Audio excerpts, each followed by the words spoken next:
Car దిగిపోవడం పక్క. బీజేపీలోకి పోతా, కాంగ్రెస్ లోకి పోతా, ఆ పార్టీలు మనయే, తప్పేముంది? గణతంత్ర దినోత్సవ వేడుకల్లో అంగుటి ఆసక్తికర వ్యాఖ్యలు. జర్నలిస్ట్ అడిగిన ప్రశ్నకు మనసులో మాట బయట పెట్టావు ఆయన.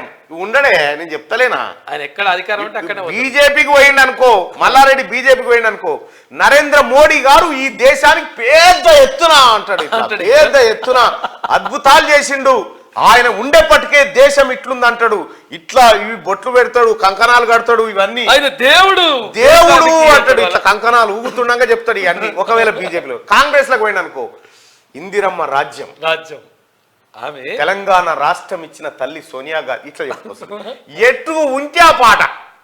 అటు చంద్రబాబు నాయుడు ఏమన్నాడు ఒకసారి, నా దేవుడు నా రాజకీయ దేవుడు అన్నాడు. కరెక్ట్ గా 2 నెలలకే పెద్ద దొంగనే కేసీఆర్ గాంధీ అన్నాడు.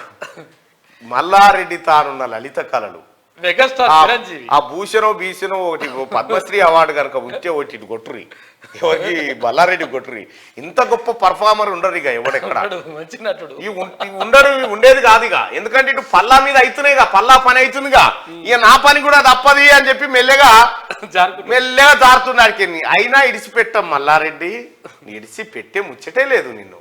రెండోది ఏంటంటే, మొన్ననే మైపాల్ రెడ్డి, ఎవరు గూడెం మైపాల్ రెడ్డి పటాన్చేరు ఎమ్మెల్యే, మా ముఖ్యమంత్రిని గతంలో కలవాలంటే అసలు కలుసుడే భాగ్యం అయిపోయేది. ఇప్పుడు చూడు రేవంత్ రెడ్డి గారు, సార్ మేము వచ్చి కలుస్తామంటే రెడ్డిని అప్పుడే పిలిచిండు.